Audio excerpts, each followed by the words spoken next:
বসছি এই জায়গাটার নাম কি? Driving seat. ড্রাইভিং আসন।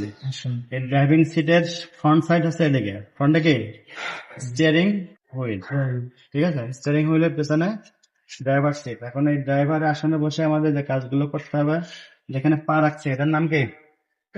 Floor board. যেখানে পা রাখছে এটার নাম floor board.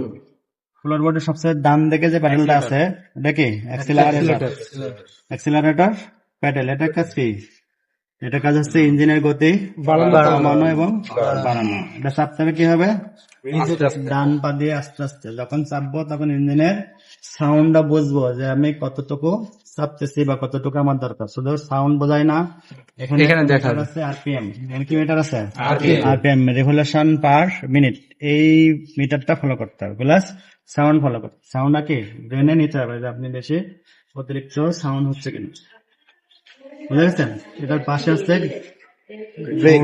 Break pedal, foot brake pedal, ঠিক আছে? এটা ছেড়ে দিয়ে এটা মানে কি ডান পাতে ব্রেক চাপবো, আবার ডান পাতে অ্যাক্সিলারেটর চাপবো। ডান পায়ের কয়টা কাজ? দুইটা কাজ। এটা ছেড়ে দিয়ে এটা, এটা ছেড়ে দিয়ে এটা। কারণ কি দুইটা কাজ হচ্ছে বিপরীতমুখী কাজ। আমাদের বাম দিকে যে প্যাডেলটা আছে এটা ক্লাস প্যাডেল। বাম দিকে কি আছে? Clutch pedal. এখন আমরা যদি এখান থেকে শুরু করি, ডান দিক দিয়ে শুরু করি, এটা হচ্ছে এতে অ্যাক্সিলারেটর, বিতে ব্রেক, সিতে ক্লাস। বিতে এতে অ্যাক্সিলারেটর। মানে ডান দিক থেকে শুরু, বাম দিকে শেষ, ব্রেক ক্লাস। মানে ব্রেক আর অ্যাক্সিলারেটর হচ্ছে কি ডান পায়ের কাজ, আর ক্লাস হচ্ছে বাম পায়ের কাজ। ক্লাসের কাজ কি? গিয়ারের কাজ হচ্ছে সামনে ইঞ্জিন, পিছনে এখানে কি আছে? Gear box, transmission box. এই ট্রান্সমিশন বক্সের সাথে ইঞ্জিনের সংযোগ করা আর সংযোগ বিচ্ছিন্ন করা। আমি যখন ক্লাস চেপে রাখবো তখন কি সংযোগ বিচ্ছিন্ন হয়ে থাকবে, ঠিক আছে? আর যখন ক্লাস ছাড়া থাকবে এরকম, তখন কি হবে? সংযোগ হয়ে থাকবে। বুঝা গেছে? তো এগুলো হচ্ছে গেল নিচের দিকে। উপরে এটার নাম সবাই জানেন কি? এটা ধরার নিয়ম হচ্ছে ছোট গাড়ির বেলায় কি 2-10 আর বড় গাড়ির বেলায় 3-9 এরকম। আমি যদি এই জায়গায় ধরে কি আমার হাতটা এরকম হয়ে থাকছে, তাই না? এই জায়গায় ধরে একটা স্মার্ট ফিল হচ্ছে, বুঝছো না? আর এখানে হলে কি আমার বডির সাথে হাত লেগে যাবে, আর এখানে রাখলে কি হবে? সুন্দর লাগছে, তাই না? এটা হচ্ছে কি আমরা এখানে ধরে একটা স্মার্ট লোকে থাকবো, তাই না? ধরার নিয়ম এবং ঘুরাইতে হবে কি, বামে ঘুরাইলে বামে যাবে, ডানে ঘুরাইলে ডানে যাবে। প্রয়োজন অনুযায়ী তাকাবো, দূরে দূরে তাকাবো, প্রয়োজন অনুযায়ী ঘোরাবো, প্রয়োজন ছাড়া ঘোরাবো না, ঠিক আছে? যদি আমি প্রয়োজন ছাড়া ঘোরাই তাহলে কি হবে? সাপের মতো চলবে রাস্তায় গাড়ি ডানে বামে।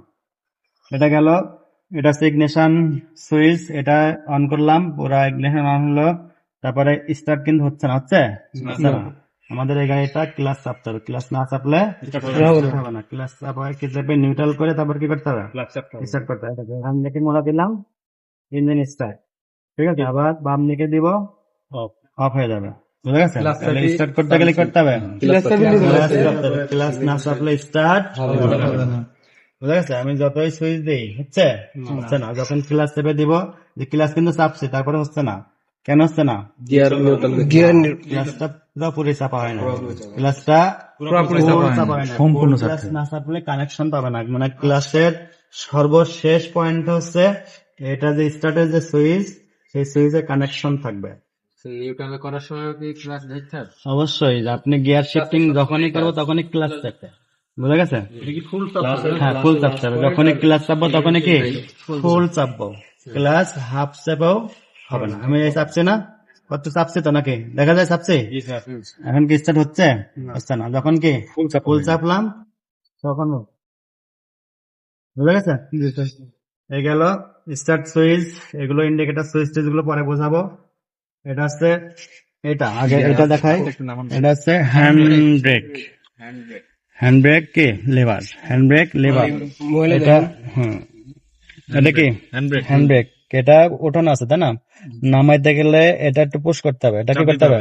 পুশ করে অল্প একটু উপরে উঠায় নিচে নামাইতে হবে, ঠিক আছে? আবার ওঠানোর সময় এটা ছেড়ে দিয়ে উঠাইতে হবে, বুঝা গেছে? ওঠানোর সময় কি, হ্যাঁ আর উঠবে, বুঝা গেছে? ওঠানোর সময় কি ছেড়ে দিয়ে, স্যার ওঠানোর সময় একটা পুশ করে ওঠানো লাগবে না? না, উঠানোর সময়টা ছেড়ে দিয়ে উঠাইতে হবে, আর নামানোর সময় কি পুশ করে একটু উপরের দিকে নিয়ে তারপরে নামাইতে হবে, নয়তো নামবে না।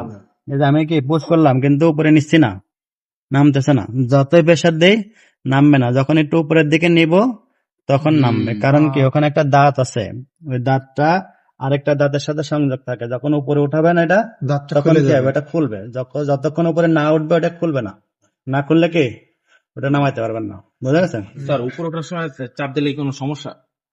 সমস্যা, ওটা নিয়মটা যেটা সেটা বললাম, সমস্যা না। হ্যাঁ, আপনি যদি এভাবে ওঠান, কিন্তু কতটুকু ওঠালেন, আসলে দাঁতের সাথে এটা লাগলো কিনা সেটা কি বোঝা যাবে না। আপনি যদি উঠান, হ্যান্ড ব্রেকের কাজ হচ্ছে গাড়ি পার্কিং করা গাড়ি যাতে স্থানচ্যুত না হয় তখন কি হ্যান্ড ব্রেক দিয়ে রাখতে হয়। এবং অনেক সময় রানিং অবস্থা ফুট ব্রেকে মিসিং হচ্ছে, তখন কি এই সমস্ত হ্যান্ড ব্রেকের সহযোগিতা নিয়ে গাড়ি থামানো যায়। কিন্তু যে সমস্ত হ্যান্ড ব্রেক এয়ার প্রেসারে চলে সেগুলোর আর সুযোগ থাকে না। বুঝতে পেরেছেন? এইটা হচ্ছে গিয়ার শিফটিং লিভার। এটা এখানে লেআউটটা দেওয়া আছে, এভাবে চাপ দেবো কি, এভাবে চাপ দিব ক্লাস চেপে রেখে। এটা যখনই ইউজ করব,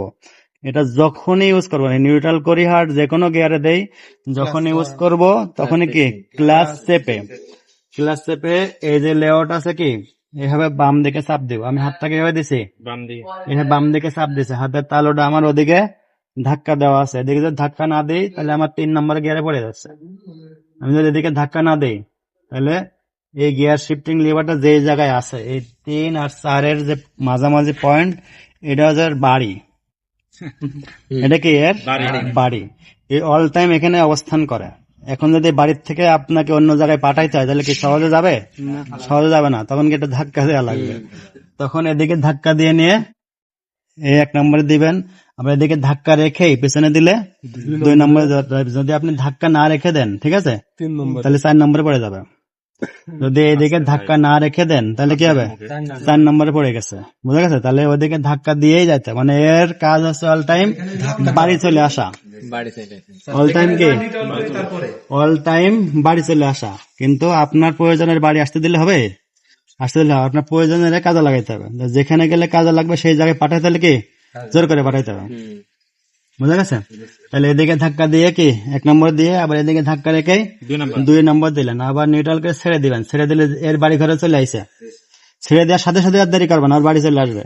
এখন এই বাড়ি আছে, এখান থেকে সামনের দিকে এরকম ধাক্কা দিলে 3 নম্বর যাবে, আবার সোজা পিছনের দিকে ধাক্কা দিলে 4 নম্বর। তখন কি ডানে বামে আর ধাক্কা দেওয়া, খালি পিছন দিকে দিলে, সামনে পিছনে দিলেই 3 আর 4 পড়বে। এখন এখানে আবার কি বাড়ি এসে দাঁড়ায় আছে, পাশে দিবেন, এভাবে এদিকে হাতটা এদিক দিবেন, হাতটা কি আমার দিকে চাপ, এদিকে চাপ দিয়ে এই ডানে সামনে দিয়ে দিলে কি 5 নম্বর। যদি আপনি চাপ না দেন তাহলে কয় নম্বর পড়বে?